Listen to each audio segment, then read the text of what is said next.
Why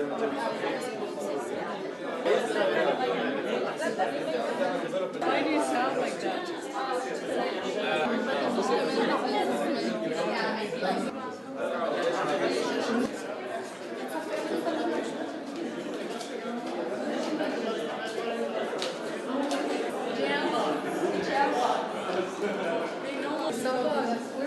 I didn't know she's from LA. Originally from LA. Volunteer here and with Startup Grind, and my full-time job is with Paltel Group. I'm a corporate communication director with Paltel Group, and I'm also a volunteer at Safed, a startup, also a startup in Palestine that works on hotel bookings in the MENA region. Just in terms of what Startup Grind is, basically it's a forum where we're hoping to educate, inspire, and innovate the entrepreneurial community in Palestine. We started only last month, and this is our second event. And basically, it started in Silicon Valley a couple of years ago, and right now it's available in 100 cities in 42 countries, and we've reached out to about 75,000 entrepreneurs. This month is actually Women's Month for Startup Grind, and the boxes literally just arrived from Google, so you'll definitely have your t-shirts and your notebooks to take on your way out. And it's called 40 Forward, basically because there's 40 communities that are trying to help close the gap between, I guess, like women employment, like in the region, or underemployment in the region. Basically, the format for Startup Grind is 1 hour of networking and eating food, like we did right now downstairs, and this is going to be a 45-minute discussion with Ms. Huda, and it will be followed by Q&A by you, and then we'll also finish it with another 30 minutes probably of networking. So enough of me talking. Welcome, Huda, and thank you for joining us here tonight. And we'll make sure you guys here? So thank you for inviting me. I'm honored. Thank you. To be the first woman on. So first question, basically, if you could just tell us a little about yourself in terms of your background, your education in the U.S., and how did you end up moving to Palestine? Okay, so my father's Sudanese. My mother is half Palestinian, half Lebanese. So you can understand it's a very volatile combination. But yeah, basically that's my background. But since I was 9, we've been outside of the Arab world. We were outside since I was 9 and up until 10 years ago when I came back to Palestine. I am an American citizen, and that's why the English, and it took a while for the Arabic to get fine-tuned enough for me to be taken seriously, I guess, in business. No, but my father was a diplomat, so we traveled all around the world. And therefore, I got married in the U.S., and I got married to a Palestinian by chance. Had nothing to do with my mother. Okay? But basically, all of Arab youth are part Palestinian. That's what I tell everybody. Okay, regardless of whether you have a little bit of Palestinian blood or 100% Palestinian, in the diaspora, the Palestinian cause draws a lot of the Arab youth. Okay, so I got drawn to it as really an Arab more than being part Palestinian. Anyway, long story short, I met my husband, Palestinian, got married in the States. We settled there, and then in 1999, everybody had a lot of hope. You know, we were expecting Palestine to be announced and established, not just announced. And so my husband came back, and during that time found out that he's the eldest, and you all know this, that they really his father needed him next to him. And we wanted our kids to understand that they were really where they came from. In California, we all know you become Californian. You're not even American, you're Californian. And so that's what they knew. And California is like the Disneyland of the world. The US was, at that time, the Disneyland of the world. You didn't really feel what's going on around the world. So we came back to Palestine right before the Intifada. It was the summer of 2000. was great. Made a decision to invest. My husband opened his business, and we left. And then 2 months later, there was the Intifada. He ended up here, and we were in the States. And we kind of kept that up for 3 years. I couldn't make the decision, and I have to admit this, to bring my kids into an actual war zone. And that's exactly what it was. But in 2003, we had to make a decision. It was either he left, he leaves his family. By then his dad had passed away, and he's got 7 sisters. He was the eldest. And it was a decision. Does he come back, or do I pick up my kids and bring them here? And really, it wasn't really a choice. The background that we're from, you don't leave your family at the worst time. That's not acceptable. And so we decided to bring the kids in. When I came in, there was a curfew. So you can imagine the children who had been raised in California showing up, if anyone remembers 2003 at Canadian. Actually, I think we kind of went through the settlements, lights on, lights off, kofia on, kofia off, pretend like, not to be noticed by anyone. It was a pretty dramatic experience. And had I not sold the house, closed the shop, I think I would have left in a week. It was that bad.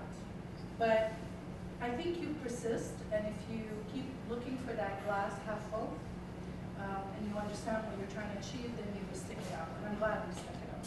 I've been here 10 years. Now I can pretty much say that I have a significant part of my life having lived in Palestine, and so was really lucky to have some of the opportunities that I've lived in. I haven't regretted the decision. The kids are going back to college. I don't know if I'll continue not to regret the decision, but my kids are pretty much now ready. One of them is in college and the other one's leaving next month. Okay. Could everyone hear her okay? Could everyone hear Huda okay? We can share. Are you sure? Or you could take this since I'm loud, naturally. Hello? Yeah, Yeah, I don't think it's please. working. I don't mind. It doesn't matter. We can share it. Okay, just to make sure. Okay. Huda, I just wanted to ask also, where do you think your passion came from in terms of entrepreneurship? Was it the U.S. culture? Was it family, mentors?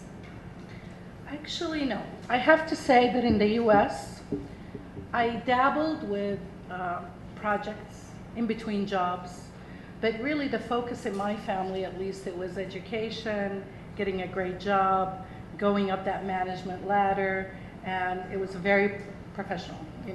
Education was big in our family. It was like there was no negotiations. I originally wanted to go to Lebanon, to the AUB, to become an MD. I wanted to do medicine. But then there was the war, and it was 1 year off, 1 year on, and eventually, so I took a couple of years off, waiting for the war to kind of end, and then my father was like, no way.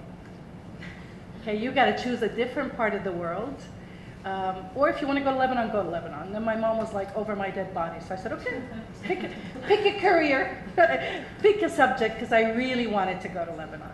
So he said IT, and so I said, IT it is?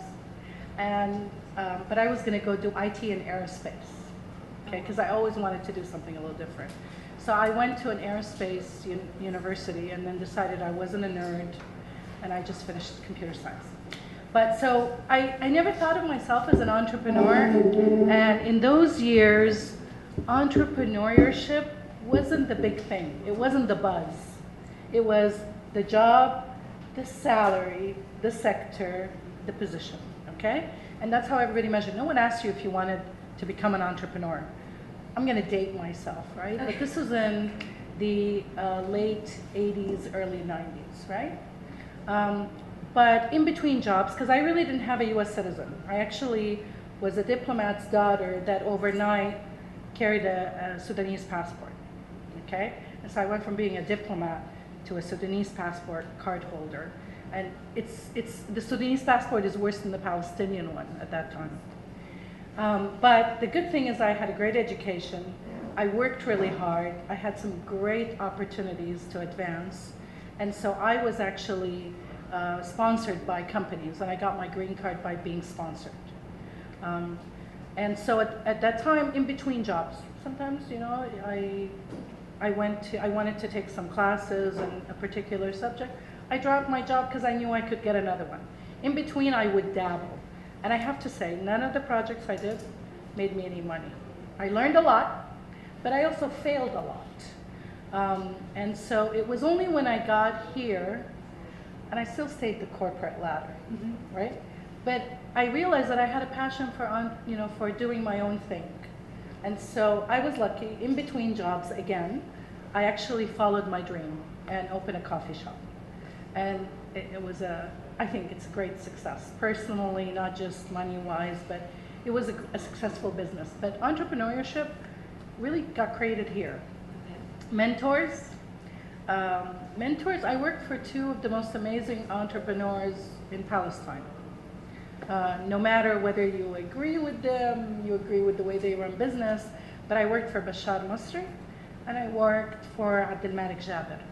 And in my opinion, they're the most brilliant entrepreneurs. And so I learned a lot about how you catch a need and you develop an idea. And they were really great mentors for that. Yeah, in terms of you coming back to Palestine and working for Bashar and working for Abdel Malik, so you were at Massar International and then Paltel Group as the GM of Hadara for 3 years, and you were also COO of VTEL. Yeah. And we know that you've obviously been successful, so in addition to your successes, could you tell us about your failures at these companies, or what would you do a little bit differently, if you could? I think at Massar, well, across all of them, it was really my inflexibility that created some of what I consider my failures, okay? So I had some red lines about certain things I was doing, and sometimes it was either my way or the highway. And the thing is that if I didn't get my way, then I just decided I didn't want to do it. And I walked away and I did something else. And in retrospect now, older and wiser, the fact that you can just say, it's either my way or the highway, you leave, this is not a win-win situation, okay? The win-win is to get the results and to convince people what you want to do if you think it's right. And at the end of the day, realize that, hey, I'm an employee, I can only say what I think needs to be done, but at the end of the day, if I really believe in it, I should stick it out. Leaving it and going to something else is actually, in my opinion, the weaker way out. Learned it the hard way. I always left on good terms. Okay, so we always left with not irreconcilable differences. I went back and I worked for Bashar, now in Siraj, great friends with Abdel Malik, but at the time, I wanted to do some things and they wanted me to do something else, and I really wanted to go to school. So I just said, let me go to school, when I come back, we'll see. So the failure is this inflexibility. Keep an eye on what you're trying to achieve, and it's not like walking away from the battle. You need to stay and work it through. I have some weaknesses. I didn't understand the culture. I think that for me was the biggest weakness. And there is a huge difference in work cultures here than there is in the US. Huge. Okay? Doesn't mean one is right or one is wrong. I used to think like, they just don't know what they're doing, you know? This is the right way to manage. This is the right way they need to behave. Why can't they do it this way? You do it my way or you don't do it. But the thing is, I think you've got to be really cognizant of the culture, and you can't change people in the way they behave overnight, or with, you know, it's either this way or you're fired, or it's this way or you're demoted, or you've got to work with people to change them. And so that was really my weakness early on. In terms of your degree at Kellogg, there's some graduates here from Kellogg. Do you think it was worth it, and why? Before. Absolutely. Look, I think every Palestinian should at least try to get into the program. It's a pretty competitive program. It has some of the best instructors in the world for certain subjects, like you guys know, right? Best marketing comes from the States. Best negotiations from the States.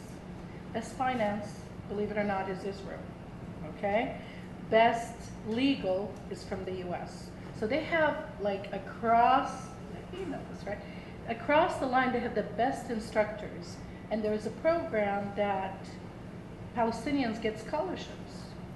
So everybody should try, even if you don't get in the first year. I know people that applied, didn't get in the first year, applied again, got in this, the second time and the third time. So I think we should fill up those classes, because this program was made to be the sister program for Northwestern. I don't know if you all know this, like one of the top universities in the US, very respected MBA program. And it was supposed to be almost 50-50, Israeli, Arab, okay? And preferably Palestinians. And the Palestinian component has gotten very weak. In my year, I was considered a Palestinian. I was filling the Palestinian quota. Ridiculous, right? So I encourage all of you, really, the people with with enough experience under their belt, you should, and if you don't have the experience yet, find out their requirements and go and prepare yourself to go into that program. In terms of Zaman, you've opened the first coffee chain in Palestine. You have 2 branches in Ramallah with 2 partners. Could you discuss it a little more in terms of how did the idea come about? How did you pick up your partners? What challenges do you face consistently? And would you change anything in that experience? How did it come out? Part luck, but part passion. I've always wanted to have a coffee shop, okay? And also a little bit of boredom, right? So I left work. I had a pretty high-powered job. I was the GM of Hadara. I had just done VTEL, which was a $1 billion holding company, and established it in Dubai and operations in Jordan. Sounds really sexy. It was a lot of work, but it was a lot of fun. Anyway, so I went to do Kellogg, and Kellogg wasn't enough. I needed something else. And so I've always wanted to open a coffee shop, and my first attempt was in California. And at the time, I didn't know that there were areas that were, I know this is stupid, but it's coming from a diplomatic family. You don't understand that this one area has Jews, and this area has Muslims, and this area are whites. I didn't get it. Okay, you see the areas where the Black Americans live because it's very obvious, right? But I don't see anything else. So I went to this area and I found the perfect shop, and it was glass, kind of a little bit like Zaman, and it was in the perfect place. And I closed the deal on the phone with the guy. And I had a partner, and she happened to be Palestinian, right? So we're driving to sign the lease, and she has a pretty heavy accent. And I'm driving, and I'm like, you know what, can you call him? Just see where we're at, because we can't find this little shop.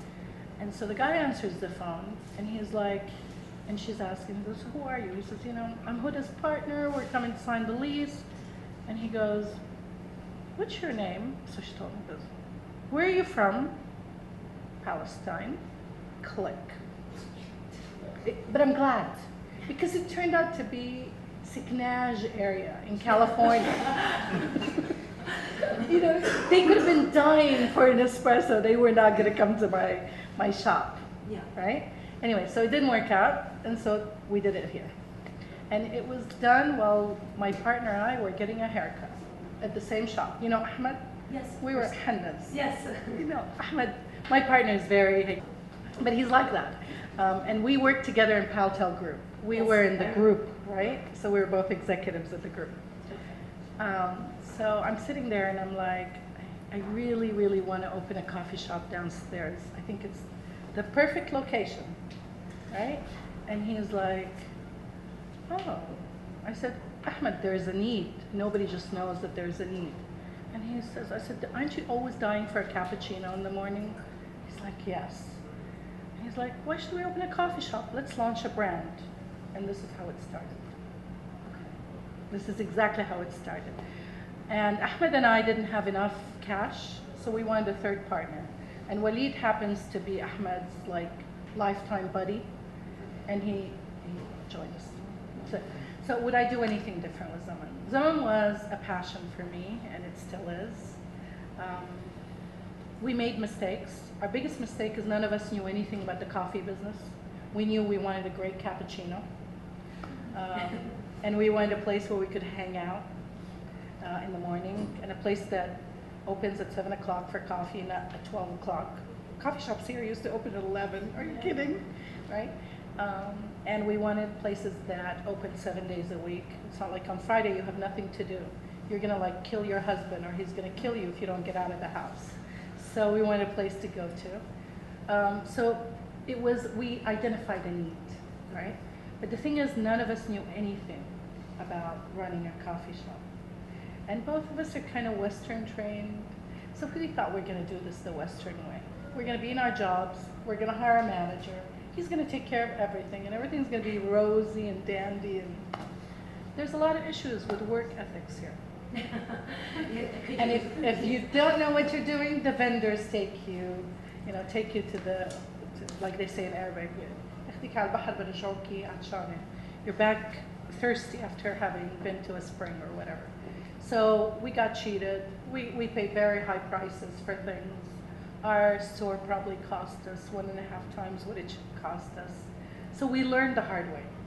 We also, we were very adamant that we weren't going to be the owners that stand behind the cash. Anyway, the store couldn't afford either one of us at the time. But we weren't going to do that. So we hired young people to manage. We didn't want to hire, but we didn't teach them the work ethics. We just expected them to figure it out. So that was a huge mistake. If one of us, and specifically me, I was not in a job at the time. If I had made the decision to stay in my shop, I would have probably been more successful, had more shops, and been outside of Palestine by now. By the time we realized it doesn't work and we brought one of our partners back from Canada, we had lost quite a bit of money from this mistake. So I would say, get someone on your team that knows what they're doing, that knows the business, even if it's a mentor. Don't let them do it for pro bono. Give them a share so that they feel obligated to help you, okay?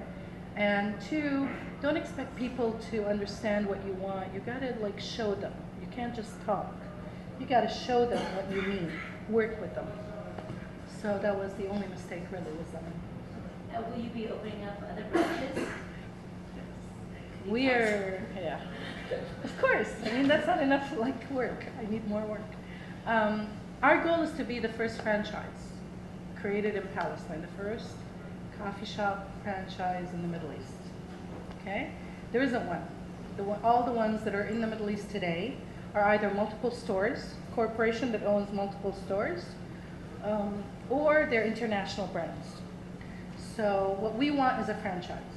And we'll talk a little bit later. But we have a culture of replication. People like to replicate.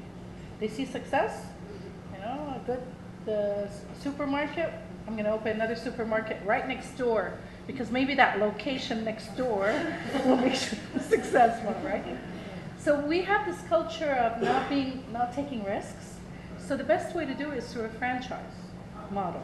But unfortunately, we haven't been able to prove the success, we haven't been able to prove that model here in Palestine, because Zaman as Zaman cannot really exist in every town in Palestine. Not yet, right? Nablus is getting there, but 5 years ago, I would have like shot someone if they told me open in Nablus. Selling an 11 shekel cappuccino here was hard enough. Can you imagine in Nablus? Someone would have shot me, okay? So, but now Nablus has more expensive stores than we do. So it's slow to prove the concept. But we found another niche. We want to open Zaman with a sub-brand in the university. So we now have an agreement with Birzeit University to open in Birzeit. That's going slow because the students went on strike and we went on strike for a month. I lost all the damn investors, okay? I still believe in it, but they went on strike and they closed down the place and they were pretty violent with the headmaster. The students, it was an issue with tuition. Look, both have a side of the story. They just need to sit down and figure out what to do. But I had a set of investors that are different. We were going to have different investors in this sub-brand, and they ran. But we're going to open it, and we have the model, and we have it's a sub-brand. It's not the same offering. It's still really premium coffee, and then it has an offering that fits more the need of the student. So technically, since Zaman has been very successful and your prices are a little bit above the market, how are you able to be successful? Like, what's your secret in terms of selling this premium coffee? Okay, so prices being above market, that's kind of a, I don't know if that's an accurate way to say it. Because the market has segments, okay? And the segment you price for the segment that you shoot for. And you start to actually fail when you try and meet multiple segments because you don't address anybody at that point. We think for our segment, we've got the prices right on for the coffee. Now, for that original segment, okay? Now, the segment is expanding, not because we chose. It happens. This is normal. If you look in the marketing, the S curve, right? So your segment expands as you penetrate more. So as we penetrated more, the segment expanded, and we were able to bring in other people for the coffee, but they're not consuming other products like the food, which is more expensive. They're able to afford the coffee, and they're willing to pay for the coffee, but in their wallet, they don't have enough incremental spending to buy a sandwich. So actually, we're launching a menu very soon. It should be out in a couple of weeks that gives other options for food. But the coffee we'll never compromise on because we actually took a lot of hit in the cost without passing it to the client. But the price stayed where it needs to be. You never go below. You never, okay, you're entrepreneurs. You never leave money on the table. The day you leave money on the table, you start to fail as a business. So I think our pricing was just right for our segment. Okay. You're also the vice president at Siraj Fund Management Company, where you have a $90 million equity fund. It seems like the direction of the portfolio is a bit scattered, and there's no common denominator across the portfolio. I just wanted to know, what is your investment strategy exactly for the fund, and what is it exactly that you look for in companies? Okay. So I'm actually VP of Investments for Siraj on hiatus, and we'll talk about it a little bit because I'm currently running one of our investments. Okay. I'm the GM. But obviously I established it, and my role is really to work with the investments and to choose where we should go. In Palestine, first of all, 90 million fund, first to be launched. Finding enough investments to put 90 million in and making sure that you bring the return and you have a success story is not easy in Palestine because this is a growth capital. A growth capital fund invests in companies that with cash, you're able to go on a very high, fast growth, okay? In a limited market like here, we found out it's been a tough one, right? That there are very few companies that with just cash, you can do that. There's a problem with skills that know how to turn around companies and get them into growth. It's two different sets of skills. There's usually a team that turns around companies in the US and another team that comes in to do the growth expansion. So actually from the beginning, our mandate was very wide. Okay, the only things we don't invest in real estate, we don't invest in firearms, tobacco, alcohol. Other than that, we can invest. It's the stage of the company that determines where we go. So although our investments look scattered, in many ways, we worked with different stages of companies. So we have very small, and then we have something like Wassel. It's a big company. But being across sectors is kind of by choice, okay? And we have to do it because I think it's going to be tough to spend 90 million and be able to bring return on. It's not about spending.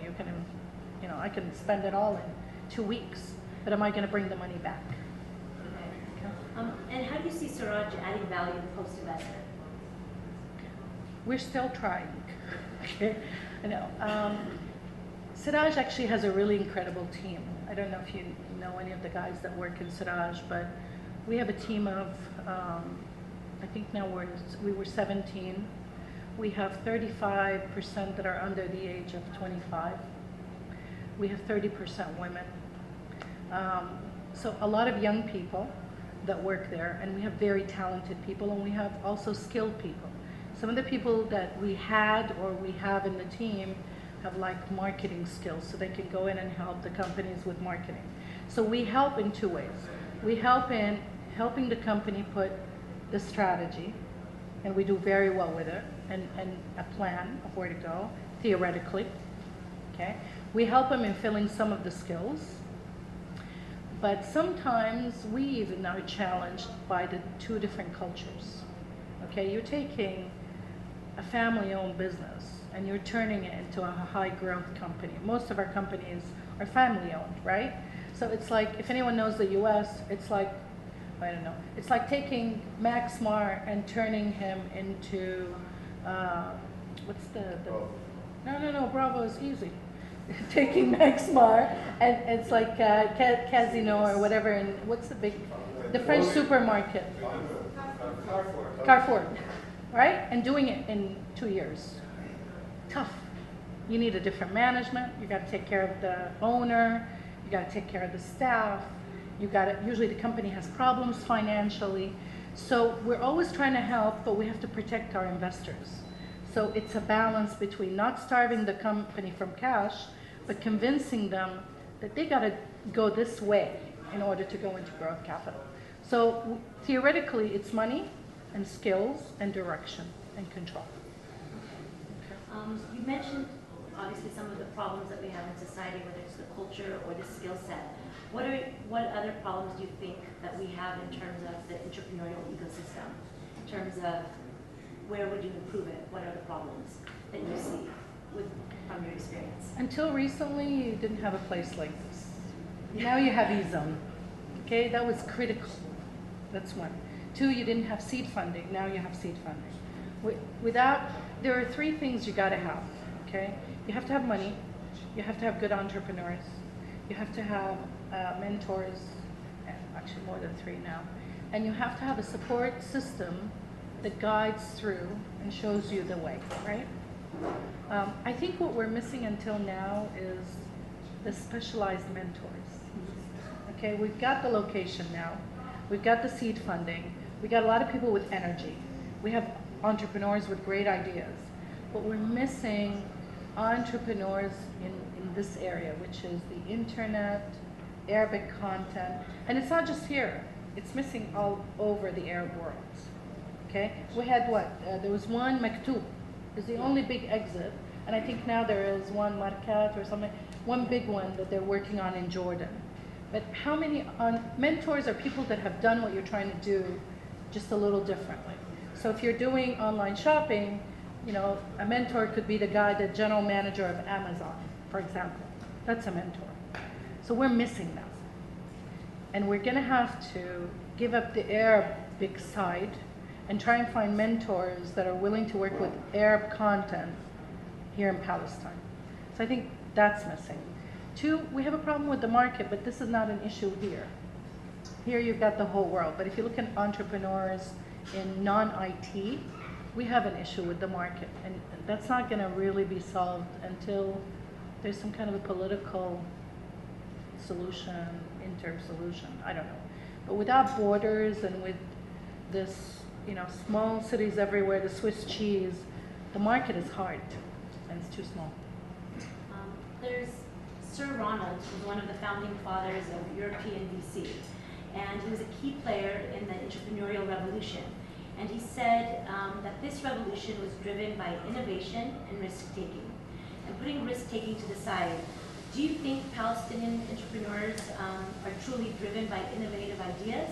Or is it a copy, paste, and localize, you know, the idea, and is that enough?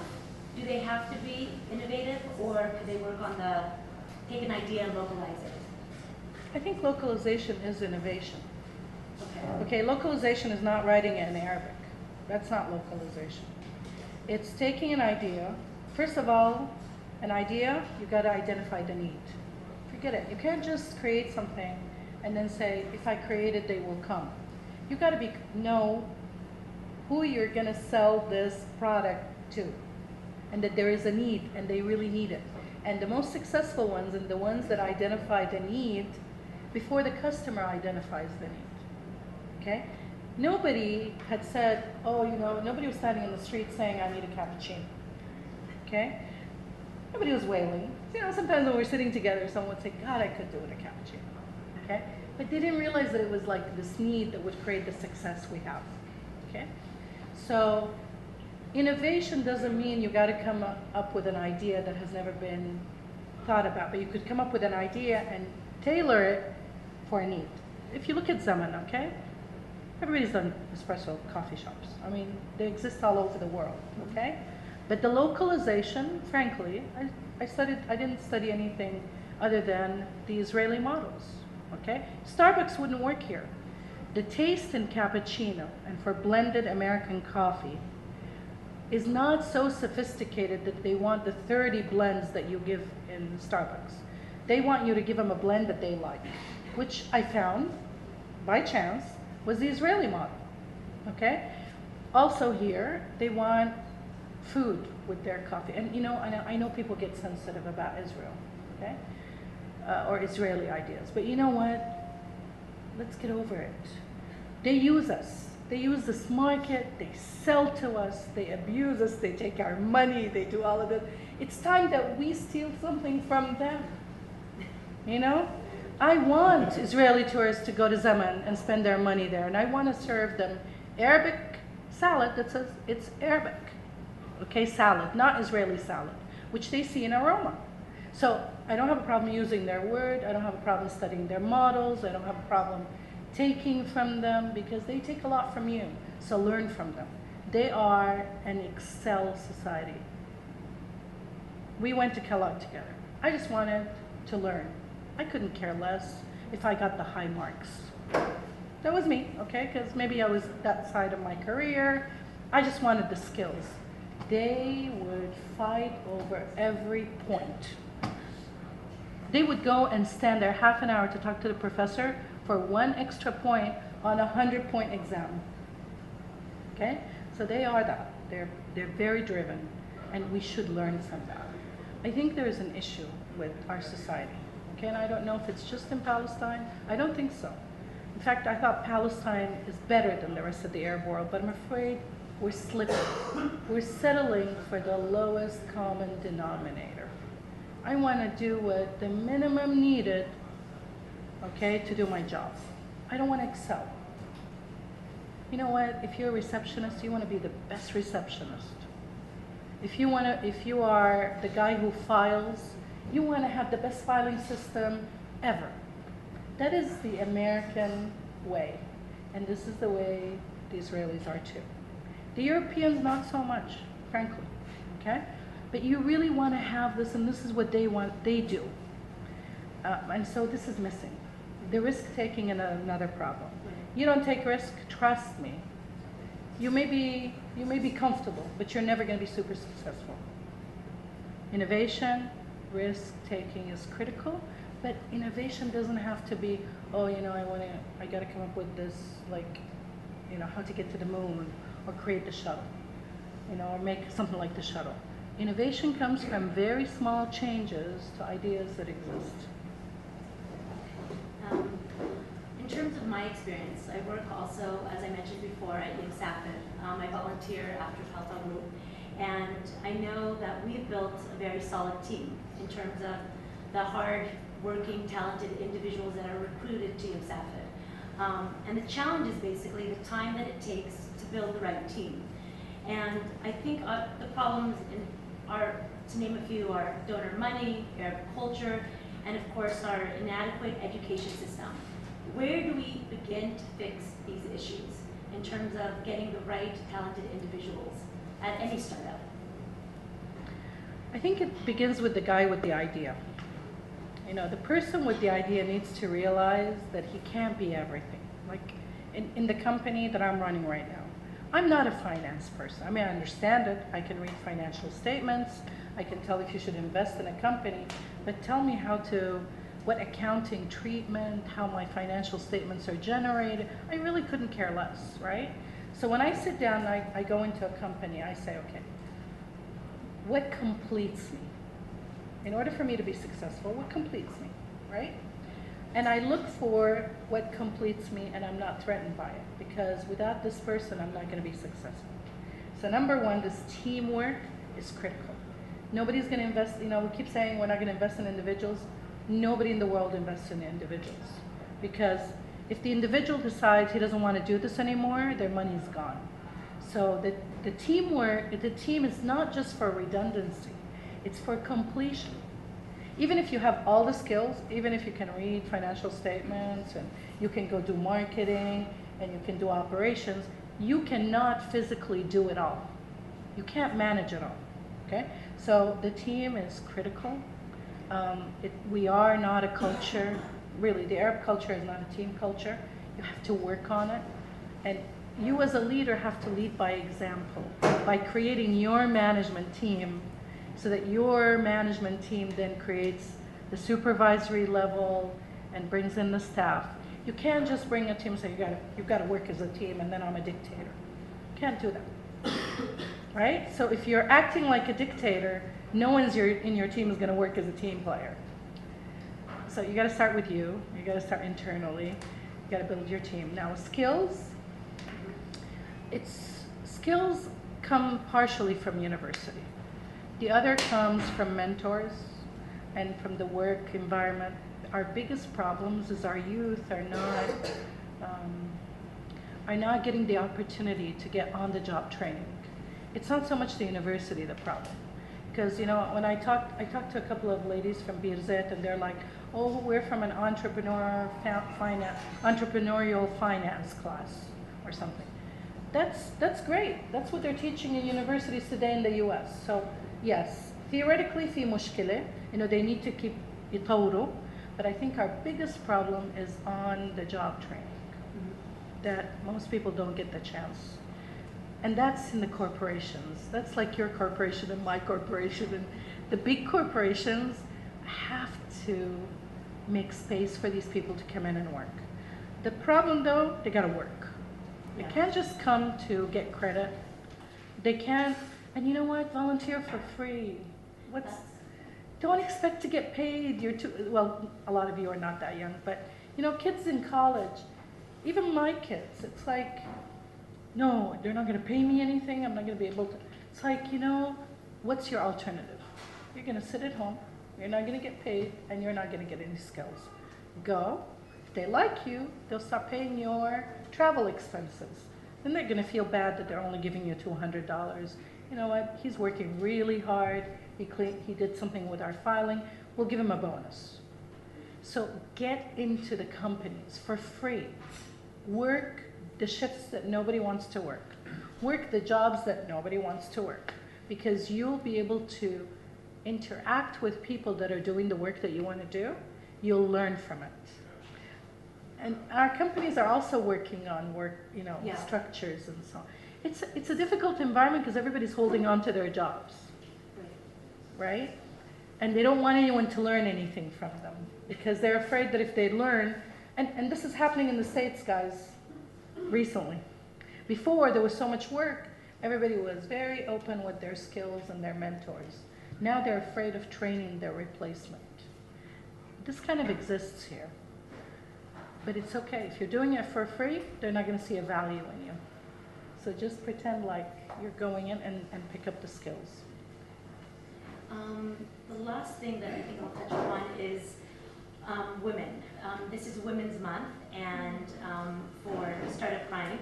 And only a third of women represent early stage entrepreneurs in the MENA region. Cultural traditions do not promote entrepreneurship in Palestine, and basically it's pushing women out of the labor market. With your personal experiences, what advice would you give to the women entrepreneurs in the room? First of all, I don't know. I mean, for me, I never realized that there was a difference between, seriously, like a female or a male. So I went into the job and didn't worry about whether I was being treated equal or not equal. I just did my work. I stayed there as late as the guys stayed. You know, it wasn't like, oh, no, I got to go home. It's one or the other. It's either you're going to be happy with being, you know, an employee, or you want to move up the ladder. If you want to move up the ladder, you got to be like the guys. They stay because there's a system crash, and they got to stay and work 48 hours. You got to be one of them, okay? And you will expect the same kind of, you know, responsibilities and so on. So I actually, that was never, I don't know, maybe because in my house, at home, there was no difference between male and female. But first you got to forget that you're a woman or expect to be treated special because you're a woman. You should fight for your rights the same way, okay? But you should work twice as hard, okay? And don't worry if you're getting paid, and I know this is bad, but I never really worried about whether the guy was getting paid more than I. I later discovered that yes, there is a difference in salaries, okay? Women get paid less, it will take time. But if you're happy with the salary you're getting, why do you care if the woman next door is getting more than you or the guy next door is getting more? If you're happy and you're satisfied with your salary, forget about everybody else. Focus on your career and where you're going. And when you feel like you're not getting the salary you want or the responsibilities, move on to something else. Don't get angry. Don't waste your energy being upset about it, or that he's making more than you, or you know he's advantaged. But remember something: we are still, as a society, the male is expected to bring food home. Until today, it's changing a little. When I first got here, the first thing that the guy would say when he came to ask for the girl's hand is, okay, but you know that as soon as you get pregnant and you have the first baby, you're going to stay at home, right? We got to agree on this. Now the first question the mother asks when she comes to ask for the girl's hand is, does she have a degree? Does she have a job? Because now there's a need, right? But remember, the number of jobs are limited. So in a society where the number of jobs are limited and the male is expected to be the head of the house, you can expect for it to be more difficult for the woman. So you got to work twice as hard, put in more hours, and take probably less pay in the beginning until you prove yourself. Okay. There's just on a, like to end this, there's something that they do inside the actor's studio, and they just ask quick questions, so I thought it would be fun to ask you some quick questions with quick answers, if that's okay. If I take the fifth on some of them? Okay. Yes. No, I'm just kidding. No, you don't have to answer anything, nothing personal. What is your favorite word? Passion. What is your least favorite word? Laziness. What profession other than your own would you like to attempt? Probably a couple of months ago I would have said teacher, because I really like this dream idea of going to college, to school with my kids and coming home after school with them. But I think now it's pastry chef. Okay. What profession would you not like to do? Anything that's like, you know, doing the same thing over and over and over, yeah, like filing or, I can't do redundant work, I'll just fail at it. What item do you own that you would never sell? Probably my pearl necklace from my dad when I was 13. What is your most unusual skill? You should ask other people. Unusual? Okay. What's more important, strength, speed, or stamina? I think they're all important, but I think stamina brings those two together. You have to have strength and speed.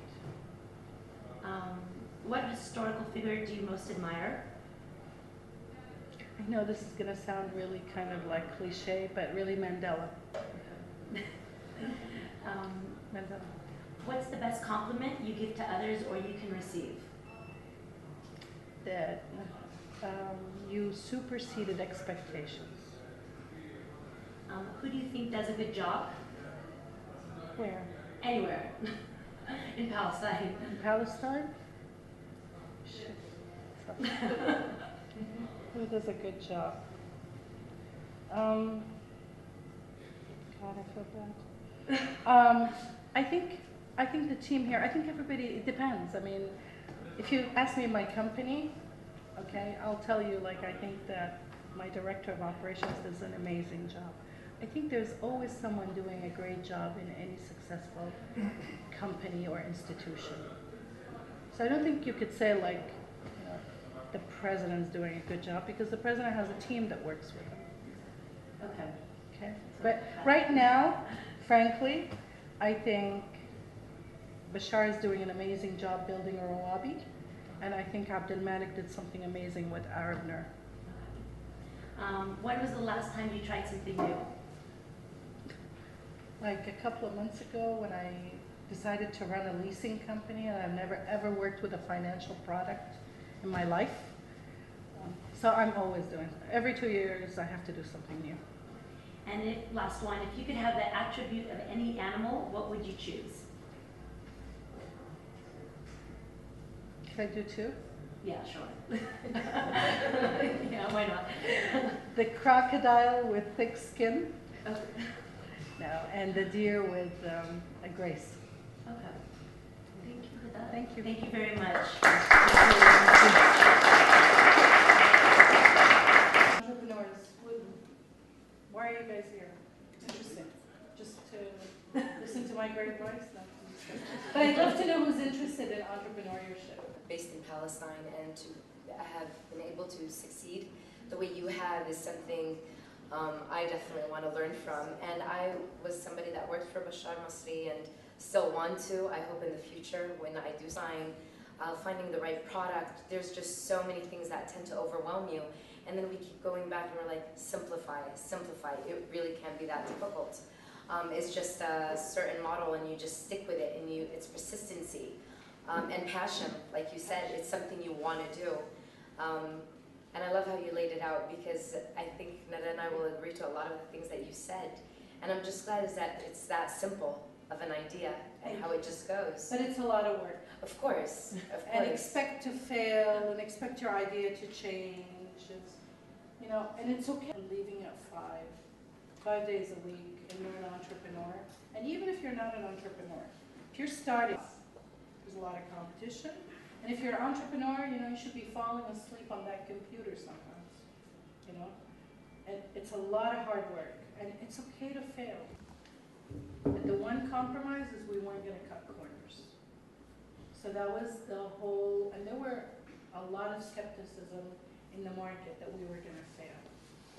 A lot of paradigms when we open. So number one, it's okay to fail. You're so young, most of you. You know, you fail and you start again. You change jobs, and you go and do a degree and you don't like what you do, and you can change it. And it's okay, because every experience helps you. But you've got to understand that it's not going to be easy. It's okay, you'll be living on bread and water for a while. In the States, it's peanut butter sandwiches. Here in Palestine, that nobody will go for, to give you the second chance. This is maybe one of the things that young and everybody thinking about it. The great thing with an entrepreneur is that he is the only one that matters, especially when you're young, okay? Keep it going. I think that's a disaster. Okay, we actually made a pact too, that if any partner said that they didn't want to put in any more money, right? And so a lot of people say, well, why don't you close it down? First of all, we've reinvented the Massion in that it's been supplying the tira. So we moved a lot of our operations there and cleared up the back operations for the kitchen in the tira. We also do groups, and we do all our delivery from there. But if one day the Massion starts to cost us money, we would be stupid not to shut it down. And everybody says, oh, but your name, oh, what will people say? And I'm like, say what they may. You know, at the end of the day, you're the one that has the red in the bank, you know? So no, failure is okay, especially when you're young. You can expect to fail, okay? And that's another thing we need to learn from our cousins or whatever. I think they're very distant cousins these days. But they're okay. They'll open a place and they'll close it. And they'll go and open another business and they'll close it, and that's the American way too. Never allow your resources to be drained because of you're afraid of what other people say. Stop listening, you know? Like I saw an actress who never reads any interviews about her, or She doesn't. She just doesn't. The lady who was in Titanic. I always forget her Kate name. Winslet. Kate Winslet. She's amazing, right? She never reads any of the reviews or the critics because she doesn't want to know, and she needs to stay successful. So you're right. Our society doesn't bear this. But inshallah, new generation تكون غير. Sure, because No. I think with enough mentorship, don't be afraid to fail. You'll never, if you're afraid to fail, you'll never try anything in your life. So again, what's the alternative? You just stay in your place. Palestine is a new idea. How do you see it, and how do you face the competition? Okay, so Pallease is one of our portfolio companies, and it went through all the stages that a typical turnaround goes through. Okay, so it was a company with a great idea. So instead of you buying the equipment up front, it's like they rent it to you, and at the end you own it. It's like you pay for it in small chunks. And at the time, nobody had that license. Nobody. And they could have done a lot, but they went for the easy fruit. They serviced Paltel. Paltel was making tons of money. They couldn't care less from Pallease at the time. And maybe the main client, you had 3 years. There was an agreement with them that for 3 years they had to take cars from Pallease, but after that, they could go anywhere. So they had to now look for other clients, right? They had to come up with a different product. They had to assess their financials. And it was very difficult, but finally they understood. But then the team that was there wasn't the team that could take it into the new products, new marketing, new whatever. So I went to do that. I think leasing is an enabler, and it's an enabler for startup companies. Because let's say you're going to start a company and you need a lot of IT. You guys are doing security, right? Security equipment is very expensive, right? So instead of you going to buy all the equipment up front, if you have a business case and you can show, and you get your first client, remember, everybody says don't worry about profits, worry about cash flows, worry about getting your first client. You don't care if you're profitable on your first client, you just want a client that's paying. So you prove that point, and then you come to say, look, we can bring in cash flows enough to make the payments for the equipment. We can show you this, okay? We'll bring you the equipment, and what we assess on is, are you able to make your payments? Not if you're profitable. I mean, yes, we want to look at your improvement in profits, but what we really care about is that you can make that payment, okay? So leasing, I think, is a big enabler. And we're working with, looking at an IT product. We're working now with tractors for farmers. We're still working with the traditional thing, which is cars. I know more now about cars than I ever learned in my whole life in 2 months. More than I care to know. Thank you for the great conversation we had. Thank you for the word of mouth about to give us that we are the right place. You didn't agree with me of the Swedish branch. Do you agree with me with the idea of a Swedish branch? Did you think this branch could open the West doors for us, plus give us the Swedish passport? You know, the Palestinian passport needs visa to the Arab countries. Visa needs time, time is money. And as for Hadara. Shufadi, it's a different, that could be. Okay, if you're going there, the world is our market, right? It's true, the world is your market. But I said, how are you going to compete with the Fortune 100 companies that are doing ISO certification for security companies in the US and in Japan? And security is something that I think, I worked in IT, that's my background by the way, is something that they don't cut corners on. And unfortunately, the Arab world and Palestine, but the Arab world now in general, is considered like the hub for security breaches and terrorism. You know, thank God for Daesh. I mean, they really destroyed our ability to do anything with security. Okay, well, all these extreme groups. So everybody's very afraid to give you their network because their company depends on it. So I said, why go there? Taylor, you didn't know what Daesh is? Sorry, I thought he was explaining to you that. No, I'm just kidding. Anyway, so I said focus. My key is focus. Go for the low-hanging fruit. Figure out what makes you unique, okay? So my initial would be, you know Arabic culture. You know that when we go to breach the system, how we breach it, because you understand how they think, right? That gives you an edge over a company like the one my brother works for, where they have 200 CCIEs working for them, okay? Now, you prove your point, and you prove your ability, and then American companies will look for you if they're trying to protect their servers in the Arab region, because you have proven that you were able to protect servers in this environment.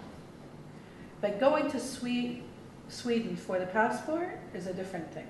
I am 100% supportive of a second citizen. If I didn't have the US passport, my life would be completely different now. Completely. I mean, a Sudanese passport, like I told you, it's worse than a Palestinian one. It is. And I am grateful, and I know that's difficult for people to hear, but I mean, I feel more American than I feel anything else, because America has many cultures. And really, the American principles, the real principles, you may not, I may not agree with the Republicans, okay, or the military side, but then I probably don't agree with the military side in all of the Arab world, okay? Much more democratic, but really the American principles, pretty something if you read them. Work ethics and so on. I'm very proud to be an American citizen, and it has really helped me get places. Thank you. What was the name of the program that you encouraged us to join? Kellogg, the Kellogg Rekanati program. Yes. Kellogg, Kellogg, Kellogg, Rekanati, 2 G's. There's several graduates. These guys are graduates with me too. Is there anybody else? Kellogg is, okay, Northwestern University has a very well-recognized business school, Kellogg. Okay, it's well known in the U.S. So during the the Oslo period, Kellogg wanted to create sister programs all over the world, and they chose Israel, Tel Aviv, to create their program for the Middle East. So it is a program between Tel Aviv University and Kellogg. Okay? And we asked them once, why did you choose Israel? I mean, why didn't you go to somewhere else? At the time that they did it, frankly, the rest of the Arab world was not that evolved, because you need to have local professors giving at the same level. So they do, because they go back and they study there and they come back and they have excellent professors. I don't like the way they teach, they're pretty tough, but هن كل الculture تبعهم والcommunication تبعتهم and I have a problem with, and the Americans too. Americans have a hard time communicating with the Israelis. Oh, did you see the negotiations, guys? We went, by the way, I'll tell you a little bit. We went to Chicago to do the negotiations class. Yes. From all over the world. They came from all over the world. When we took the negotiations class, after the class, nobody was talking to the Israelis, except the Palestinians. Nobody. Everybody stopped talking to them because they're so obnoxious when they negotiate. And specifically the Americans and the Germans and the Chinese were just besides themselves. Okay? But anyway, so the program is partially in Tel Aviv. It's done for executives. It's usually you have to be a manager to be part of this. You go on the weekends and you spend the week in Chicago. 2 weeks. Was it 2 weeks? And you go to Chicago and then you're given opportunities to take classes in Germany. They have one. In Miami, they have one. They have Hong Kong. Recently, they added China. Right. Oh, Yeah, really? China. Anyway. Yeah, and they also have another program in addition to Kellogg. If you're not an executive in terms of management, they have another program where it's 1 year as opposed to the 2 years, and it's called Sofair. It's also at Tel Aviv University, and you actually live in Tel Aviv, and they give you the dorms and the housing, and it's so. And it's in English. And it's in English. But it's not Kellogg. And it's not Kellogg, but it's Tel Aviv and Sofair. It's recommended. It's recommended. Yeah, it's recommended. Look, I say you can get anything for free from them. You learn a lot. Go do it. Who cares if it's in Tel Aviv? They're there. You're not going to change the fact. Let's learn from them as much as we can. Doesn't mean to love them. I hated a lot of my bosses, but I learned a lot from them, right? So, and you know, they tell you another thing too. If you stay with people you like, you never learn anything more than you know. You only learn from people that are not like you. And typically those people you're not comfortable to be around. So Kellogg for me too was an opportunity for me to see Palestinians and Israelis interacting when they're on equal footing. And it was incredible. It was incredible. Because they build bonds, they argue civilly, they know how to argue together, they know how to work in teams. They actually leave the Israelis with this amazed look. I think they live in caves or on trees, or I don't know what they think, but they leave, and that's how you bring change. You don't bring change in people's mentalities by doing this. You must interact with them. So I actually speak to any Israeli groups that come. Any Israeli that wants me to speak, I speak to them. They're not going to hear what they like, you know. There are some things that they'll hear what they like. There are some things they don't hear. But you got to interact.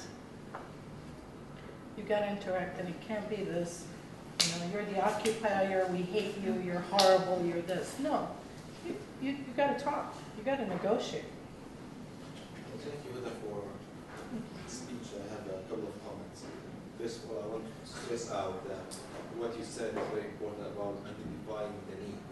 This is crucial, because usually when we have a business idea, we have technically, especially for entrepreneurships, they are technically capable of doing something, and they know that no one will follow them for that thing, which is absolutely the other way around. But my question is, given the special environment in Palestine, given the economical, social, political instability that we are facing right now, and the, you know, I want to say is the lack of enterprises that we have that can support entrepreneurship. How do you think the entrepreneurs can basically get that knowledge to identify that need? So if someone graduates from the school right now, he didn't have a hand-on job to understand the need, to identify what the people are doing. So they need someone to host them, and we don't have enterprises that are capable right now to host these people because we don't have that actually. You know what I think we do?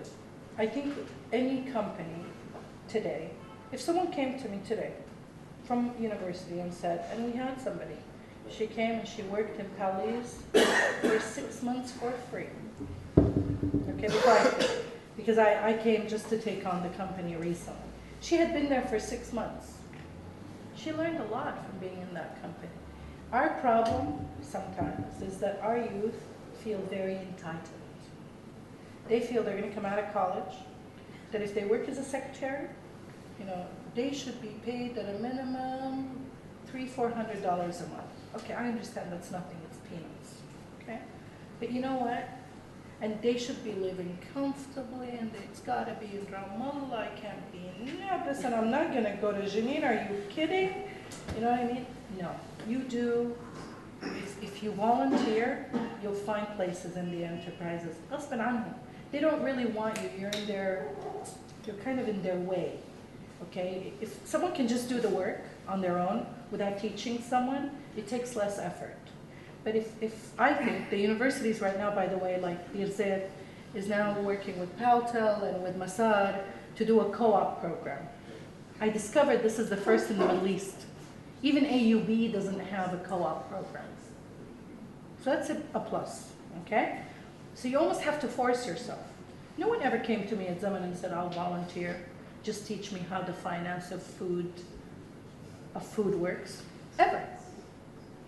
They're coming to look for work, okay? No one ever came and said, you know, I just want to learn how to do modeling. Can I sit and watch how you guys do modeling? Never. I think the youth have to knock the doors. And I think they got to work late, okay? I have people that come in, they want to volunteer. I fired my son the first time he worked for me. He worked for me for 1 day. And the agreement was that at 3, he needs to work from 8 to 3. And he was my son, and he came to volunteer, and he wasn't getting paid. At 3, it was in Hadara, when I was GM of Hadara, right? He was working in the customer service center. He came and he said, Mom, it's 3 o'clock. No, it was 4 o'clock. I need to leave. I really have been here an extra hour, and I've got an appointment. I said, you're fired. I said, do they need you? He said, yeah, they're working on it. I said, no, you can't leave. He said, I gotta leave. I said, 3, I gave you an extra hour. I said, you're fired. Okay, so I said, you come, the regular day is 3, but when the company needs you, you stay till 5. You stay till 6. You stay overnight if we have a system crash. That's the attitude.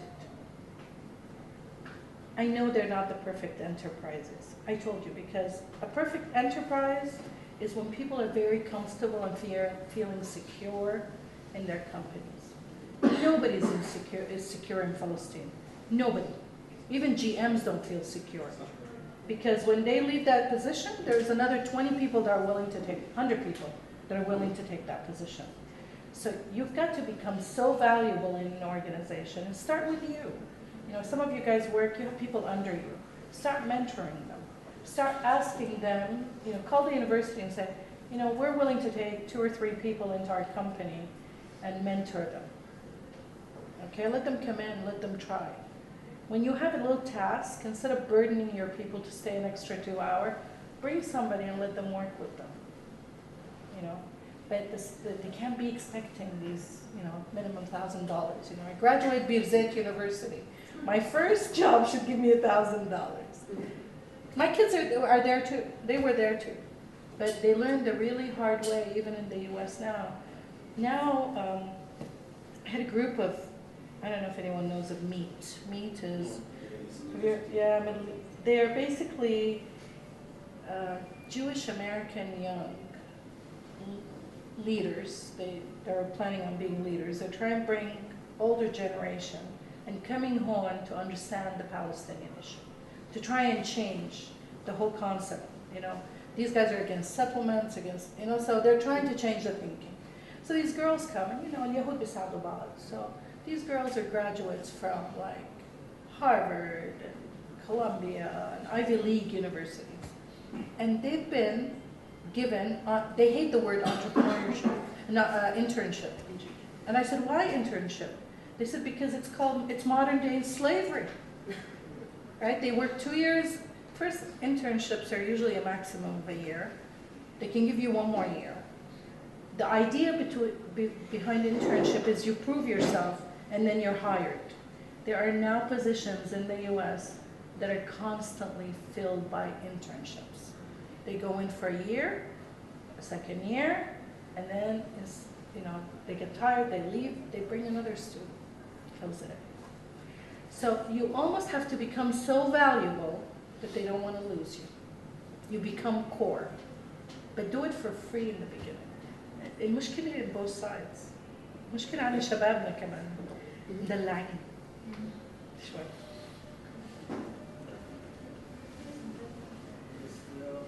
Spoiled, huh? كلنا يعني. We spent a lot of money on training of coffee baristas, okay, teaching them how to make coffees. We taught them everything. When they came, I still remember, one of the senior guys started out as a dishwasher. I had a person that came to me and said, I'll work for food. I said, you don't work for food, we have a salary scale, and you work within the salary scale. Within 1 year, they thought they owned the stores. they thought they owned us, okay? And in fact, they told us, we made Zaman. It's really? I didn't make Zaman. Ahmed didn't make Zaman. You made Zaman. Okay? The clients made Zaman. The team made Zaman. But pretty soon, here's what happens. First, they start with a low wage. You increase their wage, they increase their spending. Pretty soon, their need is too much. They cannot live within their means. Okay? Now, the problem that we should have done, I told you, we made a mistake. We should have trained these staff better. They can't figure it out on their own. They need to know how to keep a checkbook. They need to know how to save money.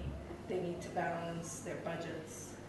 We just expected, I don't know, we learned this at home, okay? We didn't realize that there is that basic training that we needed to do. We're not going back. We had to fire people, some of our best staff, because we couldn't control them anymore. They own the place. They don't like you as a client, they'll tell you not to come back. My staff. They don't want to service you, they won't service you. So we got to a point where, but I think the key is that you got to mentor, you got to work with these young people. So I don't lay the blame on the young ultimately. I lay it on their managers and their supervisors, and really, ultimately, the government needs to get involved in this. And then the other thing is, unemployment is not an entrepreneur's problem. It's actually, you're an entrepreneur because there is an unemployment problem. So you're not expected to solve the unemployment problem. We're expected in the corporations to address the unemployment problem, and so is the government. You just make a living and create jobs if you can, but that's not your job. Your job is to create an income for you and to be successful as a person. Because I think there was a lot of discussion about entrepreneurship is the solution to unemployment. Are you kidding? They're just, they're creating jobs because the country is not creating jobs for them.